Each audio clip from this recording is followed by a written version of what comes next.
Hola, estudiantes, muy buenas tardes nuevamente con ustedes. Espero que estén con sus familias, protegiéndose de ustedes y protegiendo a sus seres queridos.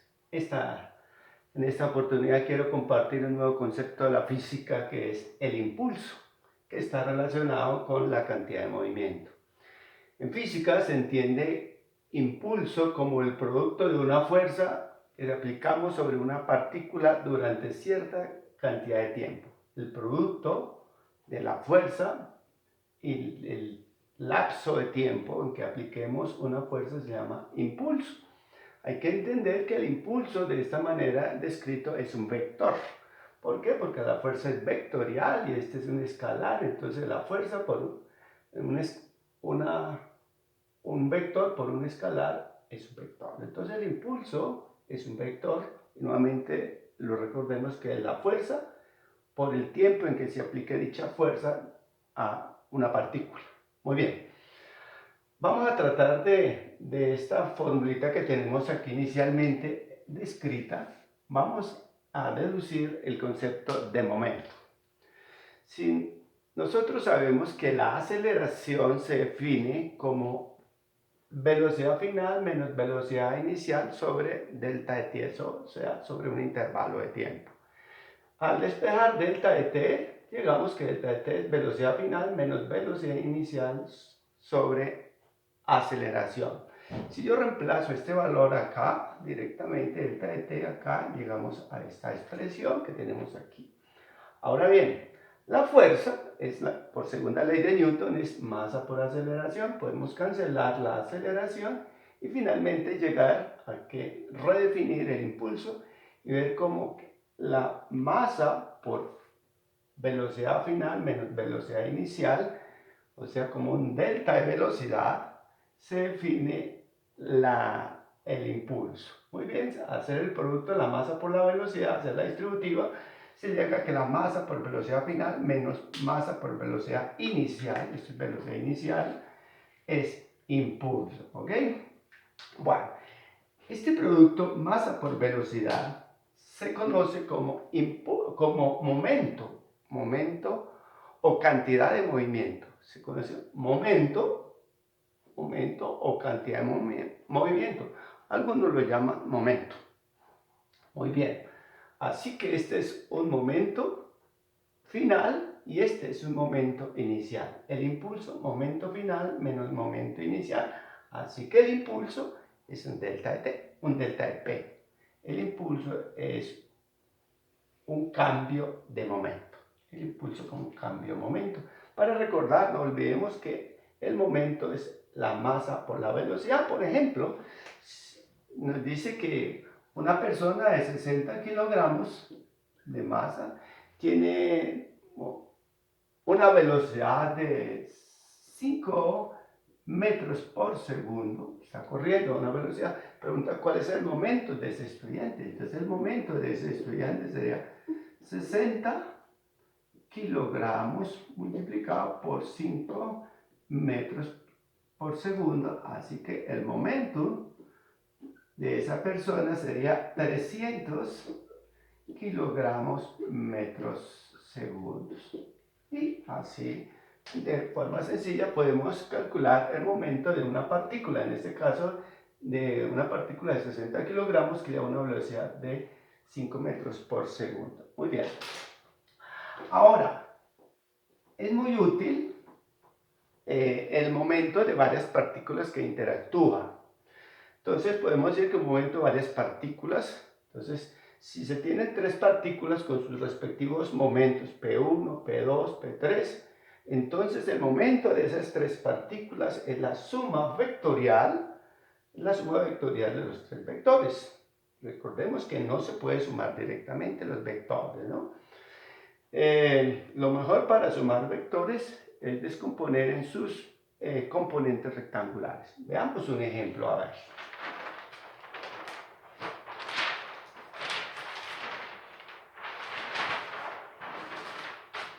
A ver, vamos a suponer tres partículas. Una partícula m de 5 kilogramos que tiene una velocidad de 1 metro por segundo y que va en esta dirección. Una segunda partícula, M2 de 4 kilogramos, que lleva una velocidad de 2 metros por segundo, que va en esta dirección, y una tercera partícula de masa 2 kilogramos a una velocidad de 3 metros por segundo con una inclinación de 30 grados. Entonces nos dice que sumemos los momentos de esas tres partículas. Entonces suma el momento de cada una. El momento de la partícula 1, o sea de esta, es 5 por 1, ¿no? Masa por velocidad. Momento, recordemos que el momento es la masa por la velocidad. Entonces tenemos que la masa 5 por la velocidad 1, entonces 5 kilogramos metro segundo. El momento de la partícula 2 es 4 por 2, 8, y el momento de la partícula 3 es la masa 2, la velocidad 3, o sea, 6 kilogramos metros segundos. Muy bien, entonces, como son vectores, estos tres elementos son vectores, no se pueden sumar directamente, sino que hay que descomponer en sus componentes rectangulares. Vamos entonces, P de X, vamos P de 1X, o sea, esta partícula en X es 0, ¿no? Esta partícula hacia arriba no tiene momento. Vamos un poquito más. El momento P de la masa 1 sería 0. De la partícula 2, estamos hablando de esta, en X sería, como viene hacia esta dirección, dibujámosla aquí, y P2 es 8. 8, pongámosle por acá, hasta 8, y la que va hacia arriba es de 5. 5, ¿ok? Pero P3, que es esta, tiene varias componentes. Vamos a dibujarla acá de una manera rápida. Esta P3, que tiene una magnitud, P3 de 6 kilogramos metros segundos, tiene componente horizontal acá, tiene una componente aquí, que sería P por coseno, esto es 30 grados, P por el coseno de 30, y esta tiene una componente vertical, acá, aquí están las dos componentes, que sería P seno de 30, ¿ok? P seno de 30. Así que P2X, esta sería menos 8, ¿sí? Porque da a la izquierda, menos 8, no voy a colocar unidades para no mezclar mucho, y P3X sería P coseno de 30, P coseno de 30, o sea 6 por el coseno de 30, veamos, 6 por el coseno de 30, rápido acá, 6 por el coseno de 30. Y eso da igual a 5.2. Entonces, este tiene un valor de 5.2 que será positivo. Más 5.2. Entonces tenemos en la componente X esta que no tiene componente en X, todo el componente es en Y, esta que tiene menos 8, y esta que va hacia a la derecha, que es 5.2, que es P coseno de 30. Ahora en la vertical, P sub 1y, P sub 1y, o sea, es toda esta, todos los 5, ¿no? 5, ¿no? P sub 1y, toda es vertical hacia arriba. Más P sub 2, pero P sub 2 no tiene componente hacia acá, o sea, más 0. Y P sub 3 tiene otra componente que es P seno de 30. O sea que estamos hablando P que vale P que vale 6 por el seno de 30. ¿Okay? Y nos da 3. O sea que tiene una componente de más 3.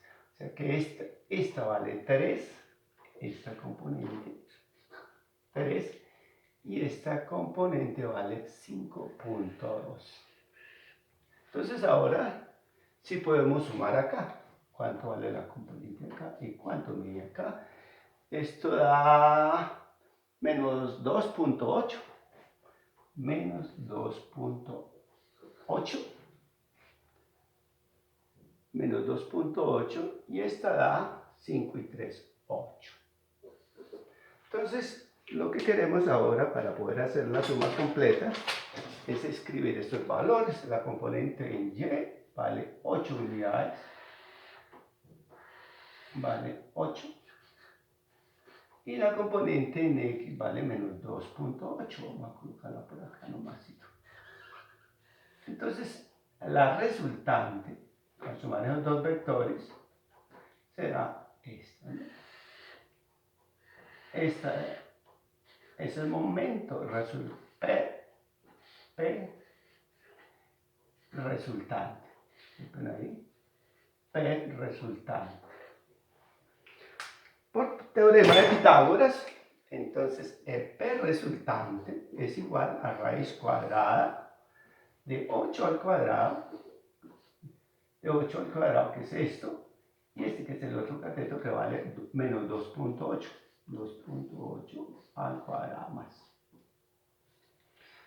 Al hacer esa operación, ya lo hice por acá, y da 5.47.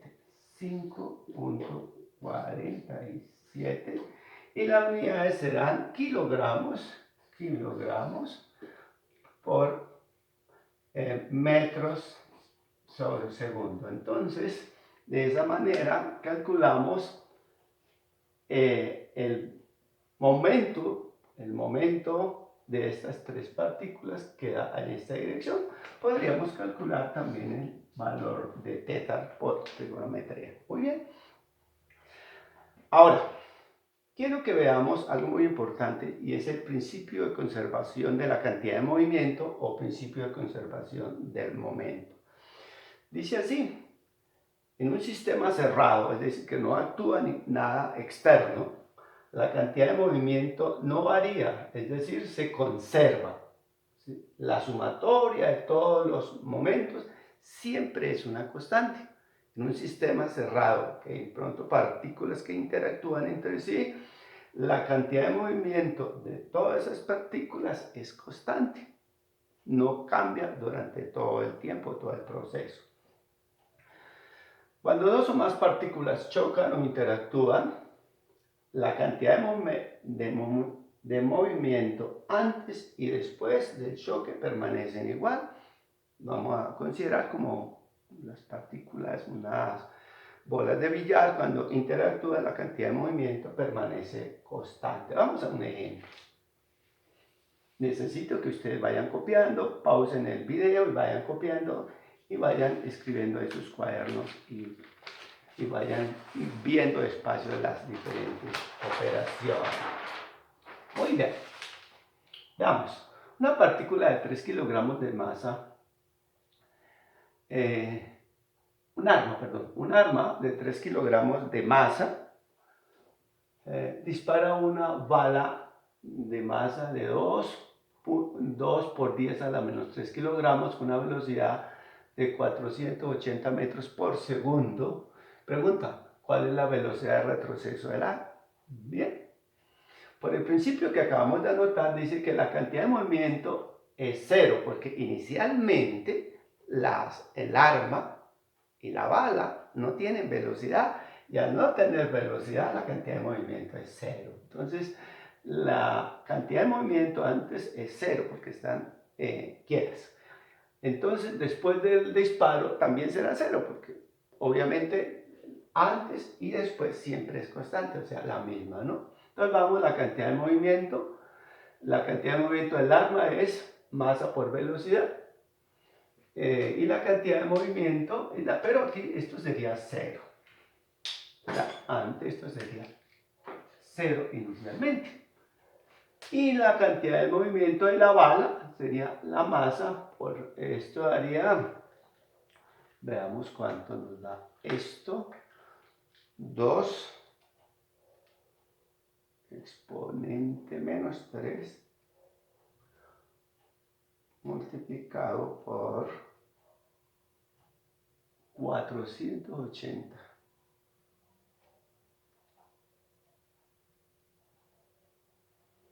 Da 0,96. Esto da 0,96 kilogramos metros por segundo, ¿no? Para esta cantidad, porque esta nos da 0, porque la velocidad es 0. Veamos. La cantidad de movimiento antes del arma más la cantidad de movimiento de la bala es 0, porque inicialmente no hay movimiento. Entonces, podríamos pasar esta hacia allá y decir que la cantidad de movimiento del arma es igual a la cantidad de movimiento de la bala. Pero la cantidad de movimiento del arma es 3, que es la masa por la velocidad de la arma.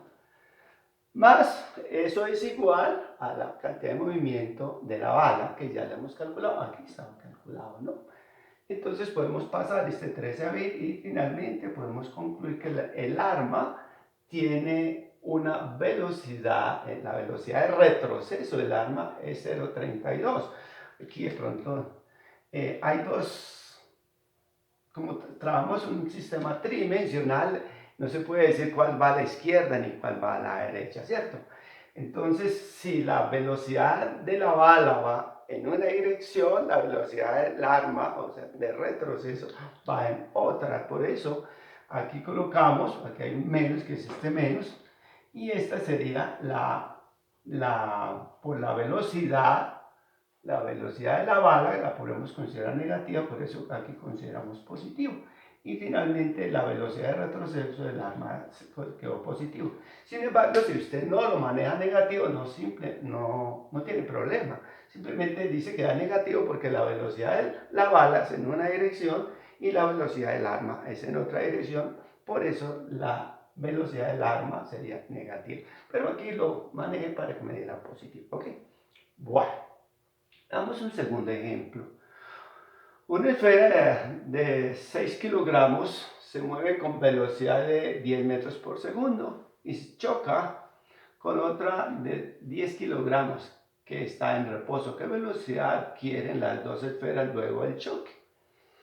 Entonces, veamos. Antes del choque, la cantidad de movimiento de por ejemplo, la esfera 1 y la esfera 2. Entonces la masa de la primera esfera por la velocidad que es 10, la masa de la segunda esfera por la velocidad 0, porque dice por acá que la otra se encuentra en reposo. Y si entra en reposo la velocidad es 0, así que esto es 0, esto se convierte en 0, o sea que la cantidad de movimiento antes sería 60 kilogramos metro segundo, antes de chocarse. Ahora después del choque.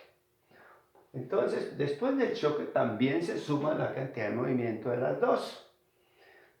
Pero después del choque, la cantidad de movimiento es igual a la cantidad de movimiento inicial. O sea que la cantidad de movimiento es 60, que es la misma inicial, porque por el principio de conservación de la cantidad de movimiento se conserva. Antes y después es el mismo. Si antes era 60, ahora después debe ser 60. Y simplemente reemplazamos los valores.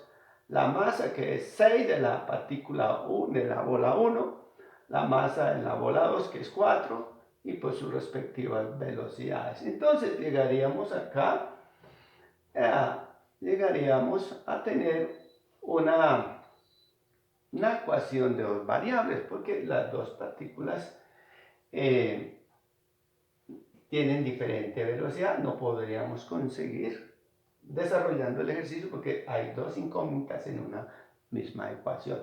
Ahora, entonces para poder desarrollar eso tenemos que recurrir a una nueva ecuación.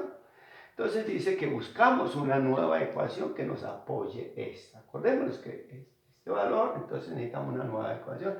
Y vamos a echar mano al principio de conservación de la energía cinética. La energía cinética de un sistema es igual antes y después, ¿no? La energía cinética permanece. El principio de conservación de la energía cinética, tenemos que antes la energía cinética, lo mismo, la energía cinética, un medio de la masa por la velocidad al cuadrado, de la primera partícula a la segunda partícula, pero la segunda partícula es la velocidad de cero, pues todo es cero, así que hacer este producto me da 300 joules. La energía cinética de las partículas antes de chocarse. Después del choque, entonces lo mismo, energía cinética es un medio de la masa por la velocidad al cuadrado más un medio de la masa por la velocidad al cuadrado. Aquí de la partícula 1 y allá de la partícula 2. Entonces será un medio de la masa 6 por la velocidad 1 al cuadrado, eso es velocidad sub 1 al cuadrado, más un medio de la masa de la partícula 2 por la velocidad 2. Y operando llegamos a esta ecuación. Entonces, esta ecuación que tenemos y la anterior que anotamos, formamos un sistema 2x2, dos ecuaciones con dos incógnitas. Estas dos aquí las volví a reescribir. Esta fue la primera que teníamos en la anterior hoja y esta es la que tenemos acá. Dense cuenta que tienen las mismas variables y son dos ecuaciones, luego podemos desarrollar. No es simple el desarrollo de esta, por ser cuadráticas acá se vuelve un poco complejo. En clase lo podríamos desarrollar. Por el momento yo desarrollé estos dos y encontramos que la velocidad 1 es de 12 y la velocidad de la bola 2 es de 2 metros por segundo. ¿Ok? Entonces, de esa manera pudimos encontrar la velocidad de las dos partículas después del choque. Ahora pues, ustedes van a copiar estos dos ejercicios y los van a intentar. Ojalá dedíquenle un ratico, por lo menos tenga dudas, inténtelo desarrollar o si tiene dudas se comunica conmigo y yo le colaboro para que usted pueda desarrollar.